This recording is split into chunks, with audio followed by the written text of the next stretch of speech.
This audio presentation of Bible Mystery and Bible Meaning by Thomas Troward is brought to you by audioenlightenment.com. Copyright 2012, all rights reserved. Chapter 1, Creation. Emancipation. The Bible is the book of the emancipation of man. The emancipation of man means his delivery from sorrow and sickness, from poverty, struggle, and uncertainty, from ignorance and limitation, and finally from death itself. This may appear to be what the colloquialism of the day would call a tall order, but nevertheless it is impossible to read the Bible with a mind unwarped by antecedent conceptions derived from traditional interpretations, without seeing that this is exactly what it promises, and what it professes to contain the secret whereby this happy condition of perfect liberty may be attained. Jesus says that if a man keeps his saying, he shall never see death. John 8:51.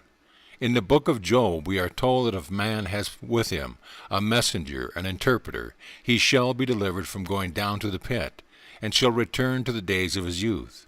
Job 33:23-25.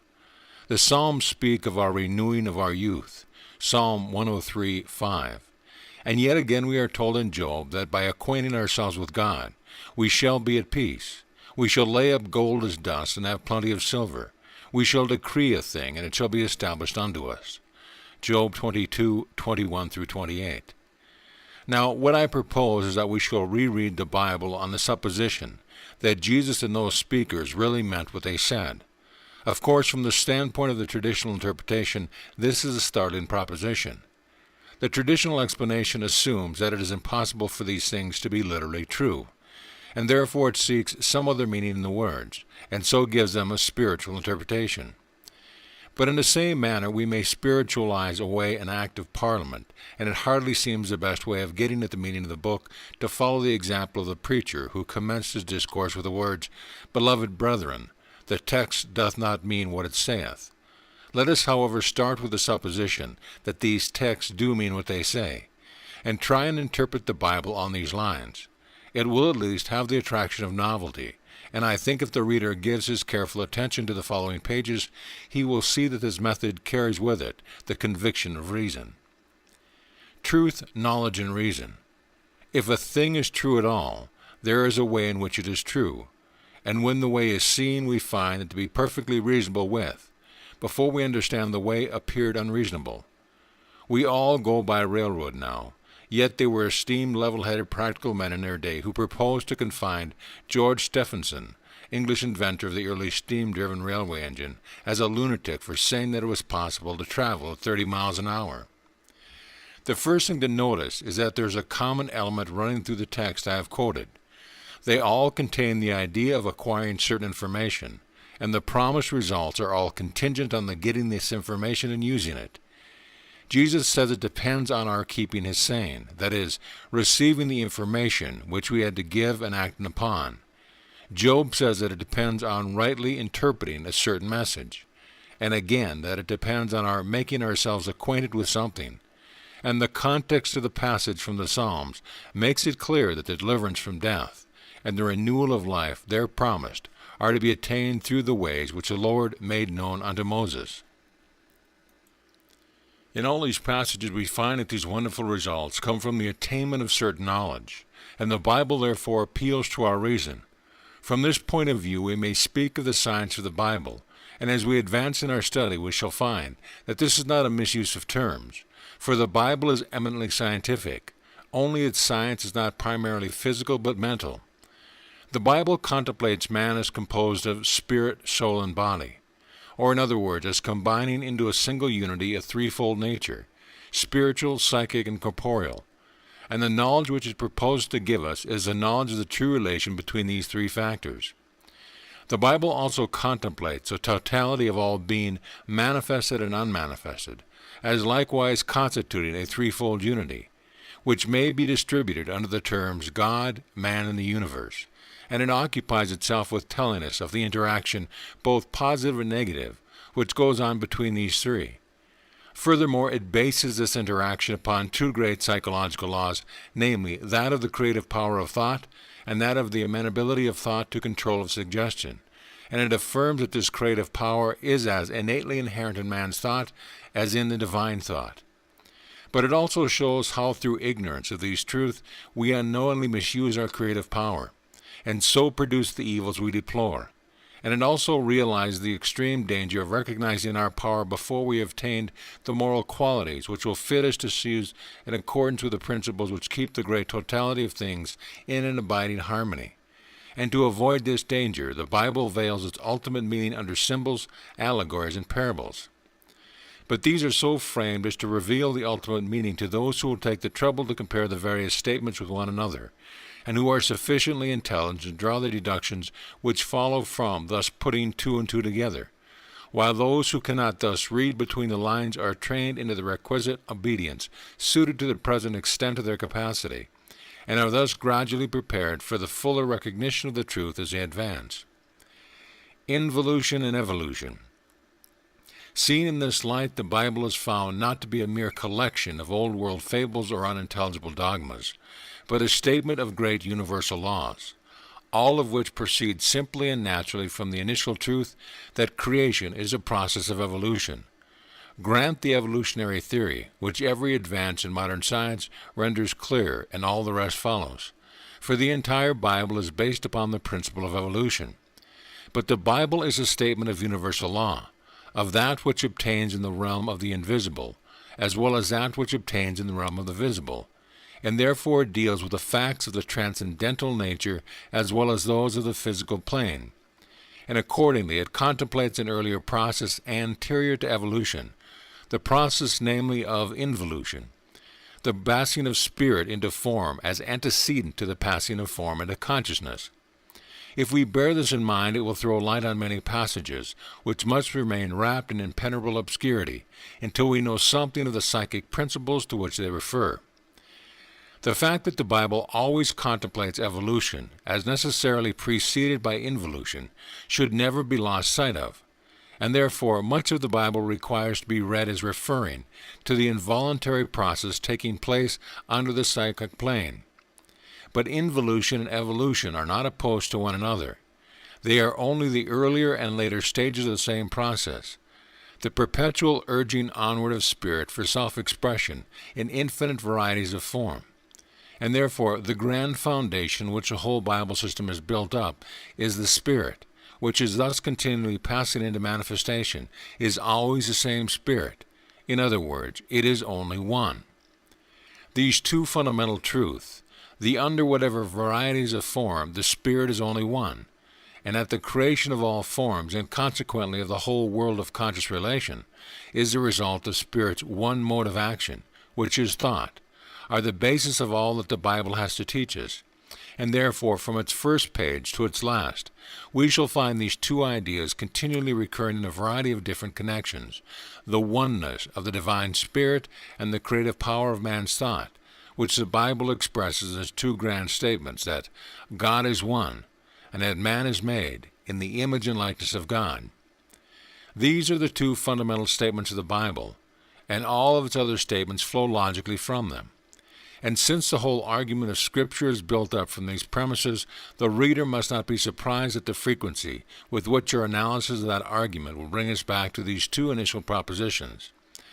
So far from being a vain repetition, this continual reduction of the statement of the Bible to the premise with which it originally sets out is the strongest proof that we have in them a sure and solid foundation on which to base our present life and our future expectations. Exclusivity. But there is yet another point of view from which the Bible appears to be the very opposite of a logically accurate system built up on the broad foundations of natural law. From this point of view, it first looks like the egotistical and arrogant tradition of a petty tribe, the narrow book of a narrow sect, instead of a statement of universal truth. And yet this aspect of it is so prominent that it can by no means be ignored. It is impossible to read the Bible and shut our eyes to the fact that it tells us of God making a covenant with Abraham, and thenceforward separating his descendants by a divine interposition from the remainder of mankind. For this separation of a certain portion of the race as special objects of the divine favor forms an integral part of Scripture, from the story of Cain and Abel to the description of the camp of the saints in the beloved city in the book of Revelation. We cannot separate these two aspects of the Bible, for they are so interwoven with one another that if we attempt to do so, we shall end by having no Bible left, and we are therefore compelled to accept the Bible statements as a whole or reject it altogether, so that we are met by the paradox of a combination between an all-inclusive system of natural law and exclusive selection which at first appears to flatly contradict the process of nature. Is it possible to reconcile the two? The answer is that it is not only possible, but that this exclusive selection is a necessary consequence of the universal law of evolution when working in the higher phases of individualism. It is not that those who do not come within a pale of this selection suffer any diminution, but that these who do come within it receive thereby a special augmentation. And as we shall see by and by, this takes place by a purely natural process resulting from the more intelligent employment of that knowledge which it is the purpose of the Bible to unfold to us. These two principles of the inclusive and the exclusive are intertwined in a double thread which runs through all Scripture, and this dual nature of its statement must always be borne in mind, if we would apprehend its meaning. Asking the reader, therefore, to carefully go over these preliminary remarks as affording the clue to the reason of the Bible statements, I shall now turn to the first chapter of Genesis. Beginning.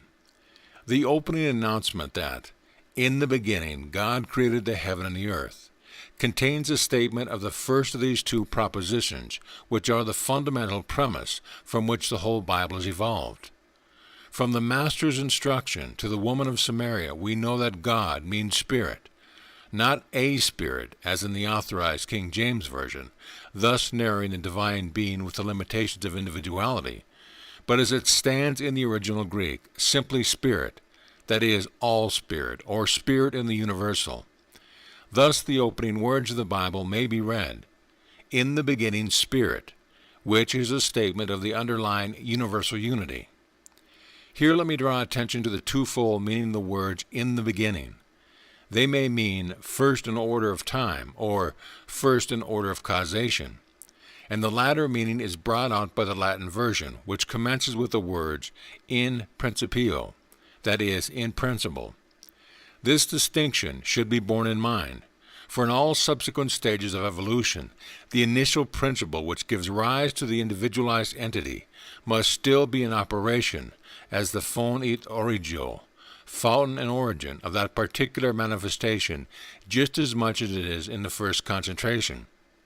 It is the root of the individuality, without which the individuality would cease to exist. It is the beginning of the individuality in order of causation, and this beginning is therefore a continuous fact, always present and not to be conceived of as something which has been left behind and done with. The same principle was, of course, the beginning of the entity in point of time also, however far back in the ages we may suppose it to have first evolved into separate existence, so that whether we apply the idea to the cosmos or to the individual, the words "in the beginning" both carry us back to the primordial outpush from non-manifestation into manifestation, and also rivet our attention upon the same power as still at work as a causal principle both in ourselves and in everything else around us. In both these senses, then, the opening words of the Bible tell us that the beginning of everything is God, or Spirit in the universal. Heaven and earth. The next statement, that God created the heaven and the earth, brings us to the consideration of the Bible way of using words. The fact that the Bible deals with spiritual and psychic matters makes it of necessity an esoteric book, and therefore in common with all other esoteric literatures. It makes a symbolic use of words for the purpose of succinctly expressing ideas which would otherwise require elaborate explanation, and also for the purpose of concealing its meaning from those who are not yet safely to be entrusted with it. But this need not discourage the earnest student, for by comparing one part of the Bible with another, he will find that the Bible itself affords a clue to the translation of its own symbolical vocabulary. Here, as in so many other instances, the Master has given us the key to the right interpretation. He says that the kingdom of heaven is within us. In other words, that heaven is the kingdom of the innermost and spiritual, and if so, then by necessary implication, earth must be the symbol of the opposite extreme and must metaphorically mean the outermost in material. We are starting the history of the evolution of the world in which we live. That is to say, this power, which the Bible calls God, is first presented to us in the opening words of Genesis, at a stage immediately preceding the commencement of a stupendous work. Now, what are the conditions necessary for doing any work? Obviously, there must be something that works and something that is worked upon, an active and a passive factor, an energy and a material on or which that energy operates. This, then, is what is meant by the creation of heaven and earth. It is the operation of the eternally subsisting one upon itself which produces its dual expression, as energy and substance. And here remark carefully that this does not mean a separation, for energy can only be exhibited by reason of something which is energized, or in other words, for life to manifest at all, there must be something that lives. This is an all-important truth, for our conception of ourselves as being separate from the divine life is the root of all our troubles. In its first verse, therefore, the Bible starts us with the conception of energy, or life inherent in substance, and shows us that the two constitute a dual unity, which is the first manifestation of the infinite unmanifested one. And if the reader will think these things out for himself, he will see that these are primary intuitions the contrary of which it is impossible to conceive. He may, if he please, introduce a demiurge as part of the machinery for the production of the world, but then he has to account for this demiurge, which brings him back to the undistributed one of which I speak, and its first manifestation as energy inherent in substance.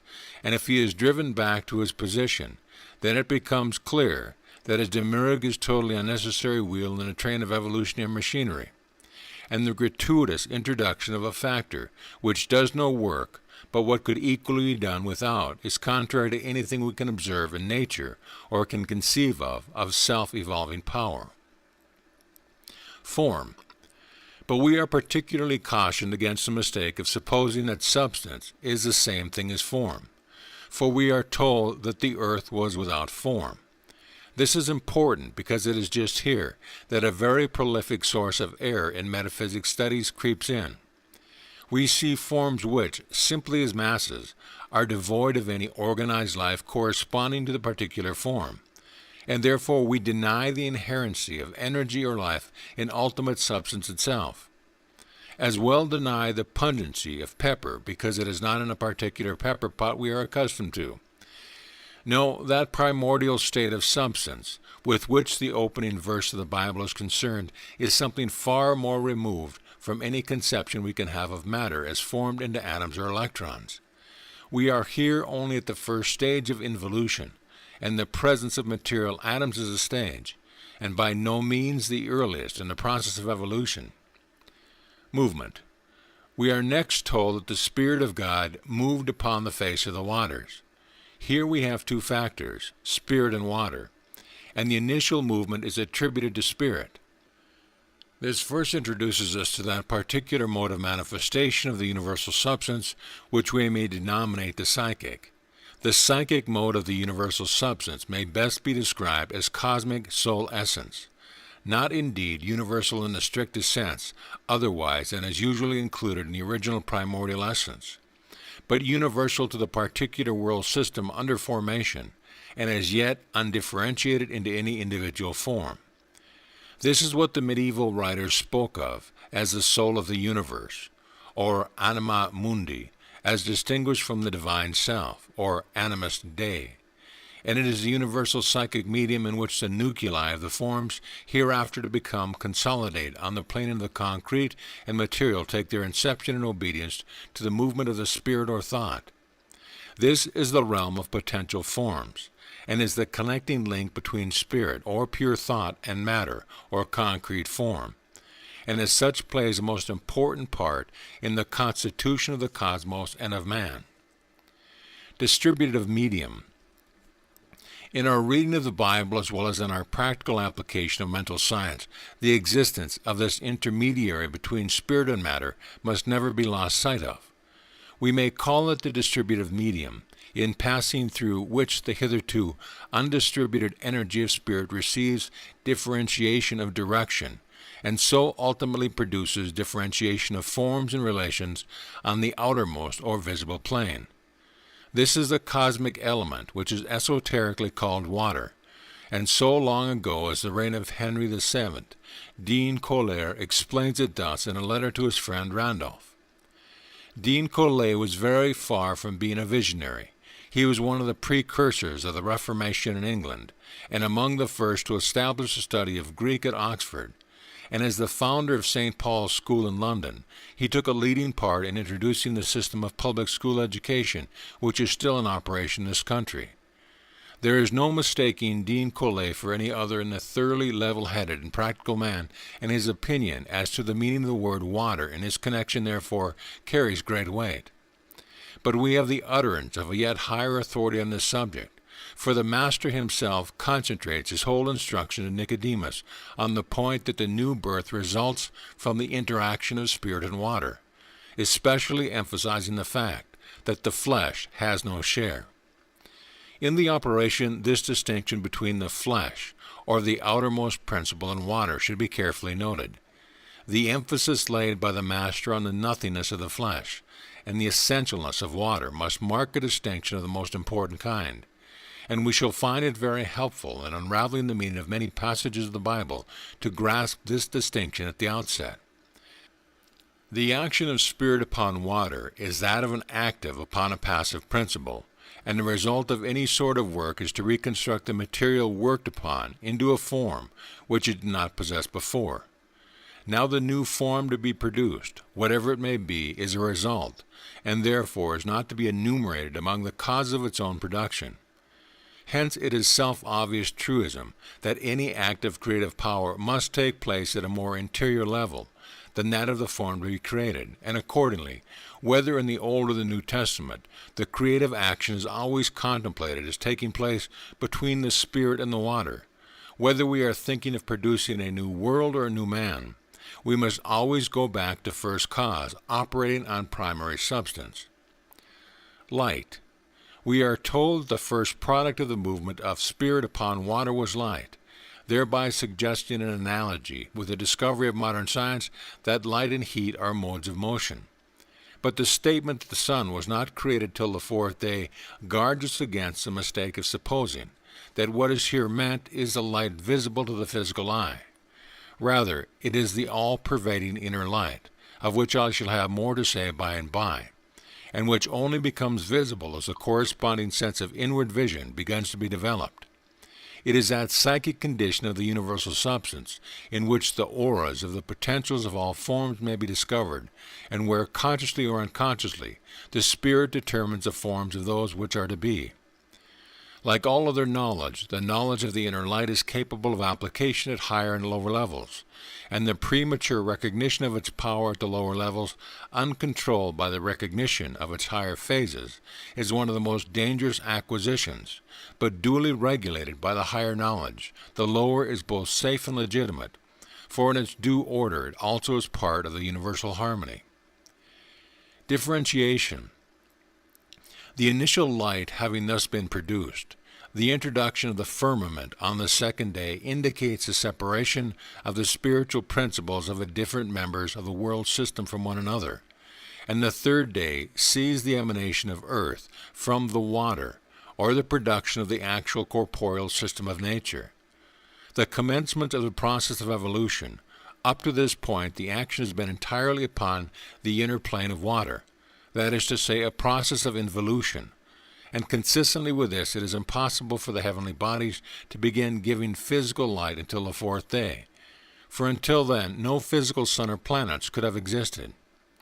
With the fourth day, however, the physical universe is differentiated into shape, and on the fifth day the terrestrial waters begin to take their share in the evolutionary process by spontaneously producing fish and fowl. And here we may remark in passing how Genesis has forestalled modern science in the discovery that birds are anatomically more closely related to fishes than to land animals. The terrestrial earth, I call it so to distinguish it from symbolic earth, already on the third day impregnated with the vegetable principle, takes up the evolutionary work on the sixth day, producing all those other animal races which have not already originated in the waters, and the preparation of the world as an abode for man is completed. It would be difficult to give a more concise statement of evolution. Originating spirit subsists at first as simple unity. Then it differentiates itself into the active and passive principles spoken of as heaven and earth, or spirit and water. From these proceed light and the separation into their respectable spheres of the spiritual principles on the different planets, each carrying with it the potential of the self-reproducing power. Then we pass into the realm of realization, and the work that has been done on the interior planes is now reproduced in physical manifestation, thus marking a still further unfoldment, and finally in the phrases, "Let the waters bring forth," and "Let the earth bring forth." The land and water of our habitable globe are distinctly stated to be the sources from which all vegetable and animal forms have been evolved. Thus creation is described as a self-transforming action of the one, unanalyzable spirit, passing by successive transitions into all the varieties of manifestations that fill the universe. Days of creation. And here we may notice a point which has puzzled commentators unacquainted with the principles on which the Bible is written. This is the expression, "the evening and the morning were the first, second, etc. day." Why, it is asked, does each day begin with the evening? And various attempts have been made to explain it in accordance with Jewish methods of reckoning time. But as soon as we see that the Bible statements of creation is, the reason at once becomes clear. The second verse of the Bible tells us that the starting point was darkness, and the coming forth of light out of darkness cannot be stated in any other order than the dawning of morning from night. It is the dawning into manifestation out of non-manifestation, and this happens at each successive stage of the evolutionary process. We should notice also that nothing is said as to the remainder of each day. All that we hear of each day is the morning, thus indicating the grand truth that when once a divine day opens, it never again descends into the shades of night. It is always morning. The spiritual sun is always climbing higher and higher, but never passes the zenith or commences to decline, a truth which Swedenborg expresses by saying that the spiritual sun is always seen in the eastern heavens at an angle of 45 degrees above the horizon. What a glorious and inspiring truth! When once God begins a work, that work will never cease, but will go on forever expanding into more and more radiant forms of strength and beauty, because it is the expression of the infinite, which is itself love, wisdom, and power. These days of creation are still in their prime and forever will be so, and the germs of the new heaven and the new earth which the Bible promises are already maturing in the heavens and earth that now are, as St. Paul tells us, waiting only for the manifestation of the sons of God to follow up the old principle of evolution to still further expansion in the glory that shall be revealed. Man. As himself included in a great whole, man is no exception to the universal law of evolution. It has often been remarked that the account of this creation is twofold, the two statements being contained in the first and second chapters of Genesis respectively. But this is precisely in accordance with the method adopted regarding the rest of creation. First we are told of the creation in the realm of the invisible and psychic, that is to say, the process of involution, and afterwards we are told of the creation on the plane of concrete and material, that is to say, the process of evolution. And since involution is the cause and evolution the effect, the Bible observes this order both in the account of the creation of the world and in that of the creation of man. In regard to his physical structure, man's body, we are told, is formed from the earth, that is, by a combination of the same material elements as all other concrete forms, and thus in the physical man, the evolutionary process attains its culmination in the production of a material vehicle capable of serving as a starting point for a further advance, which is now to be made on the intellectual and spiritual. The principle of evolution is never departed from, but its further action now includes the intelligent cooperation of the evolving individuality itself as a necessary factor in the work. The development of merely animal man is a spontaneous operation of nature, but the development of the mental man can only result from his own recognition of the law of self-expression of spirit as operating in himself. It is therefore for the setting forth of man's power to use this law that the Bible was written, and accordingly the great fact on which it seeks to rivet our attention in its first utterance regarding man is that he is made in the image and likeness of God.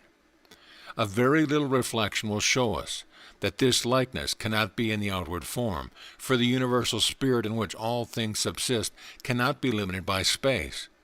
It is a principle permeating all things as their innermost substance and vivifying energy, and of it the Bible tells us that in the beginning there was nothing else. The creative power of thought. Now the one and only conception we can have of this universal life principle is that of the creative power producing infinitely varied expression of itself by thought, for we cannot ascribe any other initial mode of movement to spirit but that of thought. Although as taking place in the universal, this mode of thought must necessarily be, relatively to the individual in particular, a subconscious activity. The likeness, therefore, between God and man must be a mental likeness. And since the only fact which up to this point the Bible has told us regarding the universal mind is its creative power, the resemblance indicated can only consist in the reproduction of the same creative power in the mind of man.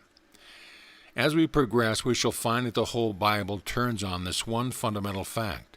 The creative power is inherent in our thought, and we can by no means divest ourselves of it. But because we are ignorant that we possess this power, or because we misapprehend the conditions for its beneficial employment, we need much instruction in nature of our own, as yet unrecognized possibilities, and it is the purpose of the Bible to give us this teaching.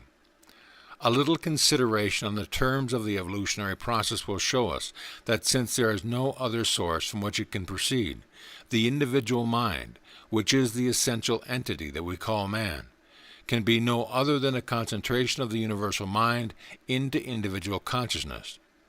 Man's mind is, therefore, a miniature reproduction of the divine mind, just as fire has always the same igneous qualities, whether the center of combustion be large or small.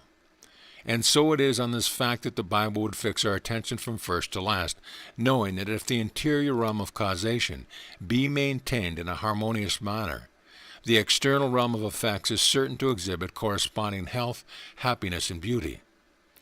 And further, if the human mind is the exact image and likeness of the divine, then its creative power must be equally unlimited. Its mode is different, being directed to the individual in particular, but its quality is the same. And this becomes evident if we reflect that it is not possible to set any limit to thought, and that its only limitations are such as are set by limited conceptions of the individual who thinks. And it is precisely here that the difficulty comes in. Our thought must necessarily be limited by our conceptions. We cannot think of something which we cannot conceive, and therefore the more limited our conception, the more limited will be our thought, and its creations will accordingly be limited in a corresponding degree. Purpose of education. It is for this reason that the ultimate purpose of all true instruction is to lead us into the divine light, where we shall see things beyond the range of any past experiences, things which have not yet emerged into the heart of man to conceive, revealing of the divine spirit opening in us untold worlds of splendor, delight, and unending achievement. But in our earlier stages of development, where we are still surrounded by the midst of ignorance, this correspondence between the range of thought creations and the range of our conceptions brings about the catastrophe of the fall, which forms the subject of the next chapter. End of chapter.